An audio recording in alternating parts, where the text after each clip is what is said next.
नहमदुहु व नुसल्ली अला रसूलिहिल करीम अम्मा बाद फ़अऊज़ु बिल्लाहि मिनश्शैतानिर रजीम बिस्मिल्लाहिर्रहमानिर्रहीम।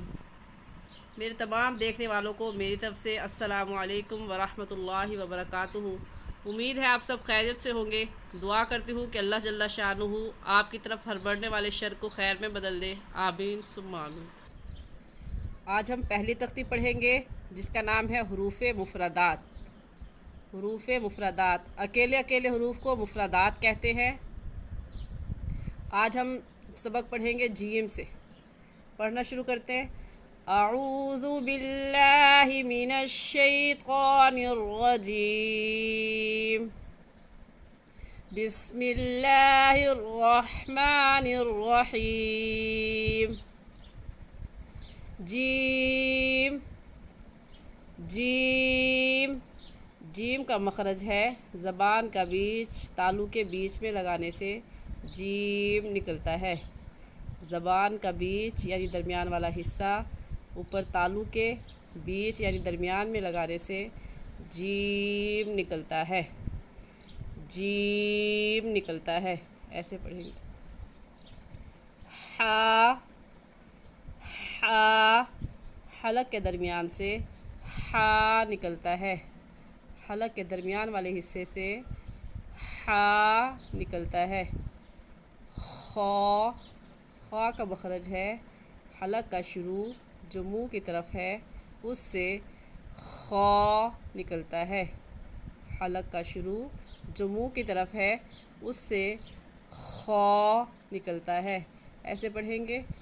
जीम हा खा दाल दाल का वही मखरज है जो ता का है यानी ज़बान की नोक ऊपर वाले दांतों की जड़ में लगाने से दाल निकलता है। ज़बान की नोक ऊपर वाले दांतों की जड़ में लगाने से दाल निकलता है। ज़ाल ज़ाल का वही मखरज है जो सा का है।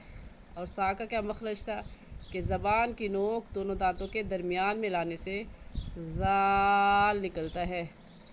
ज़बान की नोक दोनों दांतों के दरमियान में लाने से ज़ाल निकलता है। ऐसे पढ़ेंगे। जीम हा खा दाल ज़ाल। यहाँ मैं आपको एक बात की वजाहत करती चलूँ कि मैंने जीम को ज़्यादा खींचा है और हा को कम खींचा है। तो मैंने इस जीम को ज़्यादा क्यों खींचा और हा को कम क्यों खींचा? जीम जो है वो सह हरफी हरूफ में से है। जीम सह हरफी हरूफ में से है। और सह हरफी हरूफ कौन से होते हैं कि जिन अल्फाज को आप उर्दू में लिखें और उनके उर्दू में लिखने में 3 लफ्ज़ आते हैं। जैसे जीम को हम उर्दू में लिखें तो 3 लफ्ज़ है जीम या मीम, तो इसको क्या कहते हैं? सह हरफी हरूफ। और सह हरफी हरूफ पूरे कायदे में जहाँ भी आ जाए तो उन पर मद करके पढ़ते हैं। और मद का मान होता है खींचना, यानी खींच कर पढ़ते हैं।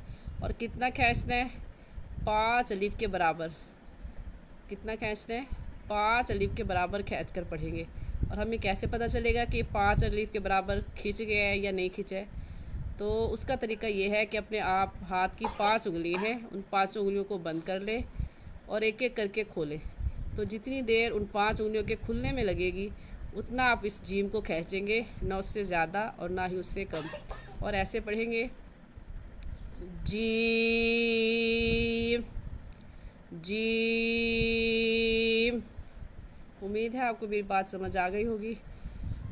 हा हा को जब हम उर्दू में लिखते हैं तो ये 2 लफ्ज़ लिखे जाते हैं। हा लिख। तो जब हम इसको उर्दू में लिखते हैं ये सह हरफी नहीं है, इसमें 3 लफ्ज़ नहीं लिखे जाते। तो जो हरूफ सह हरफी ना हो तो उनको खींच कर नहीं पढ़ते हैं, यानी उसको 1 अलिफ के बराबर खींचते हैं। और जो सह हरफी हो उसको 5 अलिफ के बराबर। और 1 अलिफ का भी आपको ऐसे पता चलेगा कि अपने हाथ की मुट्ठी को बंद कर लें और एक उंगली को खोलें। जितनी देर एक उंगली के खुलने में लगेगी इस हा को उतना खींचेंगे, उससे ज़्यादा नहीं खींचेंगे। तो पूरे नुरानी कायदे में जहाँ भी से हरफी हरूफ आ जाए उन पर मद करेंगे, और जो से हरफी हरूफ नहीं है उन पर मद नहीं करेंगे। सारी बात का ख़ुलासा ये हुआ कि जो से हरफी हरूफ है उनको 5 अलिफ के बराबर खींचेंगे, और जो से हरफी नहीं है तो उनको 1 अलिफ के बराबर खींच कर पढ़ेंगे। उम्मीद है मेरी बात आपको समझ आ गई होगी। जो मखारिज मैंने आपको बताए हैं, अगर आप इन अल्फाज को उसके मुताबिक अदा करेंगी तो लफ्ज़ खुद ब खुद दुरुस्त हो जाएगा। आज के लिए इतना ही, बाकी सबक कल पढ़ेंगे इंशाअल्लाह। अस्सलामु अलैकुम वरहमतुल्लाहि वबरकातुहू।